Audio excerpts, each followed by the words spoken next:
What's up? Every good girl needs a little thug. Every black boy needs a little love. If he put it down, I'ma pick it up, up, up. Hit 'em up in the truck. Assalamualaikum warahmatullahi wabarakatuh. Hai guys, perkenalkan nama saya Bella Krisna dengan NIM 2202101015. Saya berasal dari kelas 4A, Administrasi Publik dengan mata kuliah Administrasi Pemerintahan Aceh. Dengan dosen pengampu Bapak Ahmad Yani, SSOS MSI. Nah, di sini saya akan menyampaikan materi tentang otonomi khusus yang ada di Papua, Jogja, dan Aceh. Ada 5 poin materi yang akan membahas tentang otonomi khusus Papua, Jogja, dan Aceh. Nah, kita masuk di materi yang pertama, yaitu dasar hukum otonomi khusus Papua, Jogja, dan Aceh. Dasar hukum otonomi khusus Papua memiliki Undang-Undang Nomor 12 Tahun 2001 tentang otonomi khusus bagi Provinsi Papua. Nah, otonomi khusus Jogja memiliki Undang-Undang Nomor 13 Tahun 2012 tentang keistimewaan Jogja. Sedangkan Aceh memiliki dasar hukum otonomi khusus tentang Undang-Undang Nomor 11 Tahun 2006 tentang pemerintahan Aceh dan Undang-Undang Nomor 18 Tahun 2001 tentang otonomi khusus bagi Nanggro Aceh Darussalam. Sini kita akan lanjut ke materi yang kedua, yaitu tentang kewenangan dan otonomi khusus Papua, Jogja, dan Aceh. Papua memiliki kewenangan yang lebih besar atau lebih luas dalam mengurus dirinya sendiri dan dalam kerangka negara Kesatuan Republik Indonesia. Serta Papua memiliki tanggung jawab yang lebih besar bagi provinsi dan rakyat Papua untuk mengatur pemanfaatan maupun kekayaan alam di Provinsi Papua bagi kemakmuran rakyat Papua. Sedangkan Jogja memiliki keistimewaan dalam penyelenggaraan pemerintahannya, tetapi Jogja tidak memiliki kewenangan khusus yang berbeda dengan daerah lainnya di Indonesia. Sedangkan Aceh memiliki kewenangan yang lebih luas dalam mengurus dirinya sendiri, serta syariat Islam yang digunakan sebagai landasan hukum dan politik di wilayah tersebut.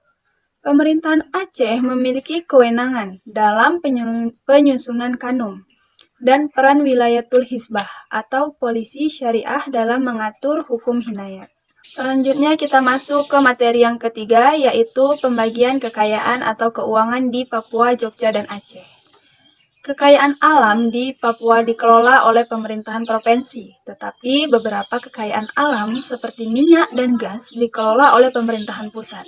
Sedangkan kekayaan di Jogja dikelola oleh pemerintahan provinsi, tetapi beberapa kekayaan seperti tanah dan bangunan dikelola oleh pemerintahan pusat. Nah, sedangkan kekayaan di Aceh dikelola oleh pemerintahan provinsi, tetapi beberapa kekayaan seperti minyak dan gas dikelola oleh pemerintahan pusat. Baik, kita lanjut ke materi yang keempat, yaitu apa sih yang membedakan peran Aceh sebagai wali Nanggro, sedangkan Jogja sebagai kesultanan, dan Papua sebagai Majelis Permusyawaratan Papua. Ternyata, Lembaga Wali Nanggro Aceh memiliki peran sebagai lembaga kepemimpinan adat yang berwenang membina kehidupan adat Aceh. Mereka juga memiliki kewenangan dalam mengatur dan mengurus sendiri urusan pemerintahan dan kepentingan masyarakat setempat, sesuai dengan peraturan perundang-undangan dalam sistem dan prinsip Negara Kesatuan Republik Indonesia berdasarkan Undang-Undang Dasar tahun 1945. Sedangkan Jogja memiliki keistimewaan dalam penyelenggaraan pemerintahannya, tetapi tidak memiliki kewenangan khusus yang berbeda dengan daerah otonomi lainnya di Indonesia. Kesultanan Papua, Majelis Permusyawaratan Papua, memiliki peran sebagai lembaga yang berwenang membina kehidupan adat Papua. Mereka juga memiliki kewenangan yang lebih luas dalam mengurus dirinya sendiri dan dalam kerangka negara Kesatuan Republik Indonesia. Serta Papua memiliki tanggung jawab yang lebih besar bagi kemakmuran rakyat Papua.